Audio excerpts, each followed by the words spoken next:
एक तिल और 7 भाई। किसी गांव में एक किसान रहता था। उसका नाम कमलू था।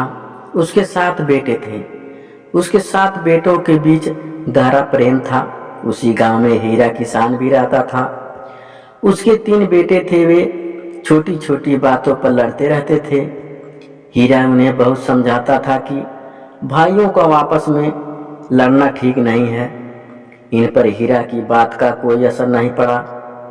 एक दिन हीरा ने अपने तीनों बेटों से कहा, देखो तुम्हारे गांव में ही कमलू किसान के 7 बेटे ही रहते हैं।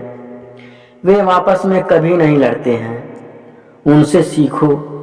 यह सुनकर उन तीनों का सिर शर्म से झुक गया। उन्होंने आपस में लड़ना छोड़ दिया। एक बार भयंकर सूखा पड़ गया। खेतों में कोई पैदावार नहीं हुई। कमलू के 7 बेटे शहर नौकरी करने चले गए। उन्होंने जो धन कमाया उसे आपस में बांट दिया। वे सुखपूर्वक रहने लगे। एक दिन महर्षि नारद पृथ्वी का भ्रमण कर रहे थे। उन्होंने कमलू के 7 बेटों के प्रेम की बातें सुनी। वे कुछ समय बाद स्वर्ग चले गए। स्वर्गलोक में देवताओं का किसी बात पर मनमुटाव हो गया। उन्होंने आपस में बात करना भी बंद कर दिया। नारद देवताओं से बोले, आप लोग देवता होकर भी आपस में लड़ रहे हो। धरती पर कमलू के 7 बेटे आपस में कभी नहीं लड़ते। आप लोगों को उनसे सीखनी चाहिए। सुनकर देवराज इंद्र बोले, हम उन 7 भाइयों की परीक्षा लेंगे। इंद्र महात्मा का रूप धारण कर कमलू के घर पहुंच गए। वह सबसे पहले कमलू के बड़े बेटे के पास गए। इंद्र ने कमलू के बड़े बेटे को 100 स्वर्ण मुद्राएं देते हुए कहा, लो यह मुद्राएं रख लो।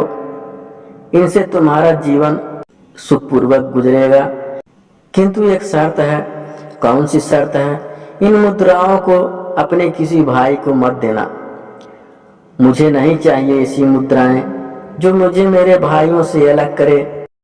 देवराज इंद्र एक एक कर कमलू के 7 बेटों के पास गए। 7 बेटों ने स्वर्ण मुद्राएं इंद्र को वापस लौटा दी। देवराज इंद्र स्वर्गलोक वापस चले गए। उन्होंने 7 भाइयों की एक परीक्षा और लेने की सोची। कमलू की तिल की खेती अच्छी होती थी।